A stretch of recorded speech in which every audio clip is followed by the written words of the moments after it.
Good day, I'm Carrie-Ann Smith and this is your Jis News for Friday, June 13. Cabinet has approved proposals to decriminalize the use of ganja for religious or medicinal purposes and scientific research. And instead of a prison sentence and criminal record, possession of small quantities of ganja for personal use is now to be a ticketable offense. The landmark decision was taken by Cabinet on Monday, June 2, and revealed this Thursday by Justice Minister Senator Mark Golding. I must stress that the proposed changes to the law are not intended to promote or give a stamp of approval to the use of ganja for recreational purposes. On the other hand, a criminal conviction and the attendant significant adverse long-term consequences are not justifiable for what is a relatively minor offense. He said the Dangerous Drugs Act would be amended to facilitate the new proposal, which will also allow police to refer persons for drug abuse treatment where necessary. Meanwhile, Parliament will soon be asked to pass legislation allowing persons with existing criminal records for smoking or possession of small quantities of ganja to expunge their records by applying to the Criminal Records Board. The move has been welcomed by the parliamentary opposition, with opposition spokesperson Olivia Grange calling it a victory for the Rastafari community, but highlighting the need for public education on the risks of using or abusing marijuana. Minister Golding has assured that such a public education campaign will be executed. Meanwhile, the Justice Minister is to chair an interministerial subcommittee of Cabinet responsible for developing a legal framework for medical ganja and industrial hemp industries in Jamaica.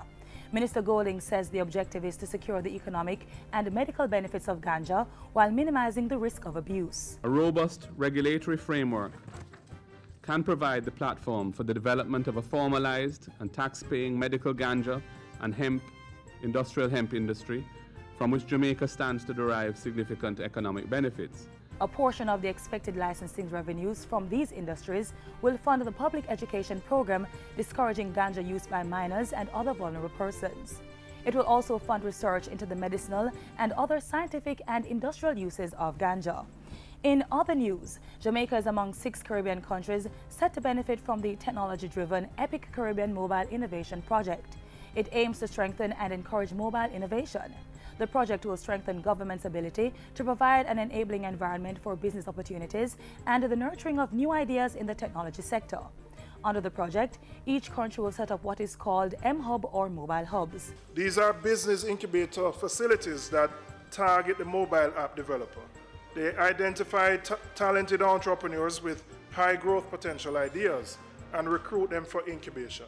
Jamaica's M-Hub will be located at the University of the West Indies, which has been selected as coordinator for all 6 countries. Meanwhile, government is on track to begin the distribution of tablets for schools in time for the new academic year.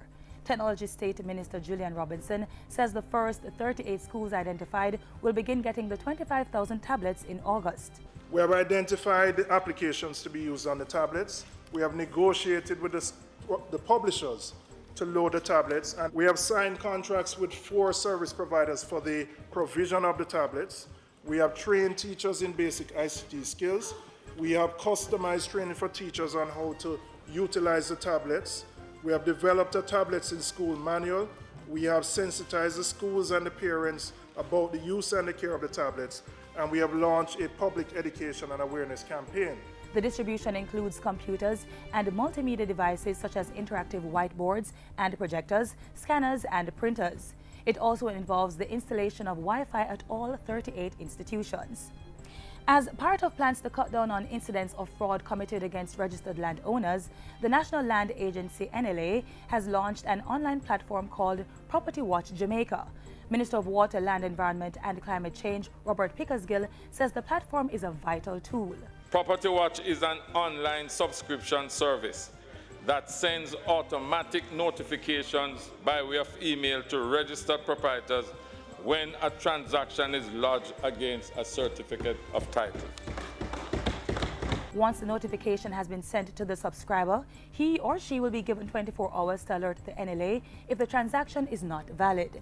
And finally, Prime Minister Portia Simpson Miller has lauded the efforts of Jamaica's educators, calling them role models, agents of change and transformational leaders. As teachers, trainers, counselors, administrators and researchers, you contribute to the building of an engaged population and an enriched knowledge society in Jamaica. and you build communities and inspire positive personal and national transformation. Mrs. Simpson Miller was speaking Thursday night at the Prime Minister's Medal of Appreciation for Service to Education Awards held on the lawns of Jamaica House. 40 educators, including the current permanent secretary in the Ministry of Education, were honored for their exceptional service to the sector. And that's it for GIS News Today. I'm Carrie Ann Smith. Thanks for watching.